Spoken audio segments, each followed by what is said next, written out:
মই অথনি গম পাইছোঁ আধা ঘণ্টা 1 ঘণ্টামান আগত মানে কণ্ডিশ্যনটো হ'ল এনেকুৱা বেলেগুৰি ডেফুলো গাঁও পঞ্চায়তটো গঠন হোৱা মাত্ৰ 1.5 বছৰ হৈছে।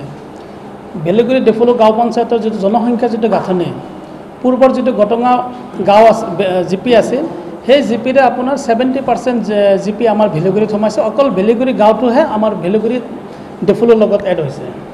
তো ইয়াত আমি কিছুদিন ধৰি লক্ষ্য কৰিছোঁ কিছুমান ব্যক্তিয়ে মানে বিশেষকৈ যেতিয়া পঞ্চায়তটো হৈ গৈছে ৱাৰ্ড মেম্বাৰখিনিক মানে হৰ্চ ট্ৰেডিঙৰ কাৰণে বিভিন্ন ধৰণৰ প্ৰলোভন হুমকি ধমকি বিভিন্ন ধৰণৰ তেনেকুৱা দি যেতিয়া নাপাইছে তেতিয়া লাষ্টত গৈ আজি দেখি পাইছোঁ যে মোৰ পত্নীৰ ওপৰত এটা অভিযোগ আনিছে।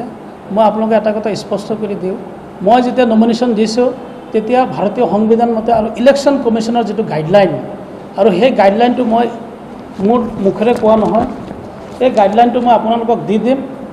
এই গাইডলাইনটো আপোনাৰ 2 এপ্ৰিল 2025 চনত গভৰ্ণমেণ্ট অফ আছাম ইলেকশ্যন কমিশ্যনৰ পৰা প্ৰেছ ৰিলিজ কৰি তেওঁলোকে নটিফিকেশ্যন দিছিলে। তাত স্পষ্ট হিচাপে লিখা আছিলে, মই 2 লাইন পঢ়ি শুনাই দিম আপোনালোকক।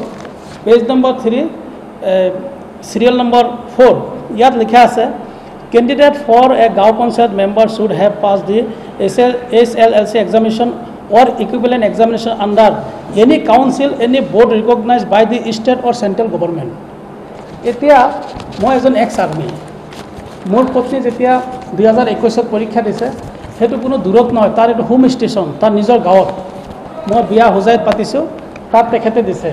পৰীক্ষা দিয়াৰ পিছত তেওঁলোকে তাত যিটো নিয়ম হিচাপে পৰীক্ষা দিয়ে ৰেজিষ্ট্ৰেশ্যন হৈছে, এডমিট আহিছে, এডমিট অহাৰ পিছত তেওঁলোকে পৰীক্ষা দি পাছ কৰিছে। পাছ কৰাৰ পিছত আমাকে চাৰ্টিফিকেট দিছে।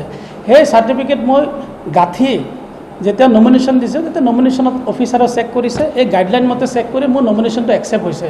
তাৰপিছত মোক মানে ইলেকশ্যন খেলিবলৈ তেখেতক মানে পাৰ্মিশ্যন দিছে। হয়, আৰু বেলেগুৰি ডেফুলো গাঁও পঞ্চায়তত 7 নম্বৰ ৱাৰ্ডত গোটেই সমষ্টিত সামগ্ৰী সমষ্টিৰ ভিতৰত সবতকৈ হায়েষ্ট মাৰ্জিন ভোট লৈ পাছ কৰিছে। 1006টা ভোটত পাই 900 ভোট পাই তেখেতে পাছ কৰিছে, শামিমা ইয়াসমিন। এতিয়া কি কৰিছে বিশেষ কিছুমান মানে ব্যক্তি মানে এই আমাৰ পঞ্চায়তটোত তেওঁলোকে কি কৰিছে, মই কথাটো ৱাৰ্ডটো ক'বলৈ বেয়া লাগিছে, এনেকুৱা হ'ব নালাগিছিল।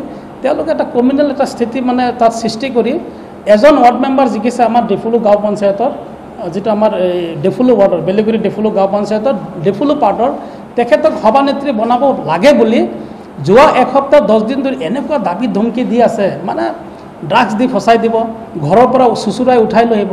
এইটোতো আমাৰ অসমৰ মুখ্যমন্ত্ৰী ডাঙৰীয়ে কোৱা নাই। তেখেতে কৈছে ৰাইজে যাক ভাল পায় সেইমতে পঞ্চায়তটো সুস্থ শান্তিৰে হ'ব লাগে। তো আমি সেই হিচাপে পঞ্চায়তটো গঠন হ'ব লাগিছিল। আজি আপোনাৰ এই আমাৰ 9 তাৰিখে আমাৰ এটা মিটিং 2nd নম্বৰ মিটিংটো আছিলে।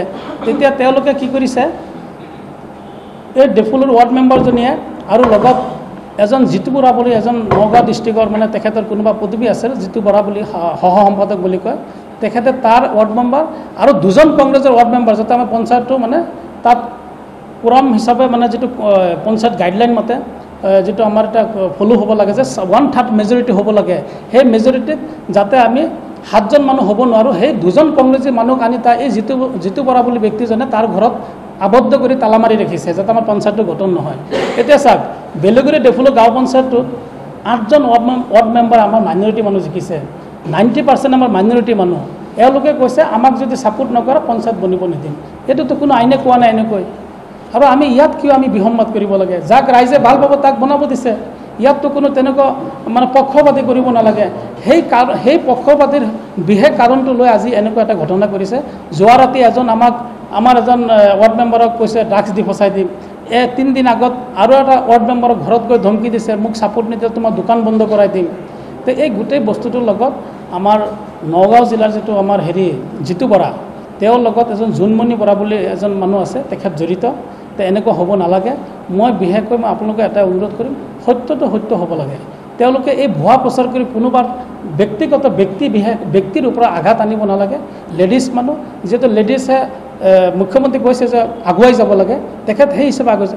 কোনোবা কিবা আছে আপত্তি আছে অফিচত কৰক, ৰাইজৰ সন্মুখতো বজাব নালাগে। অফিচ আছে, আমাৰ ইলেকশ্যন অফিচ আছে, তাত তেওঁলোকে এপ্লিকেশ্যন দিয়ক, তেওঁলোকে বৰ্ডৰ পৰা নিৰ্ণয় কৰিব, বৰ্ডে দিব। এনেকৈ ডাইৰেক্ট মিডিয়াততো ক'ব নালাগে সি জালিয়াতি আমুক তামুক। এই বস্তুটোৰ পৰা মোক একদম আৱেগ লাগিছে।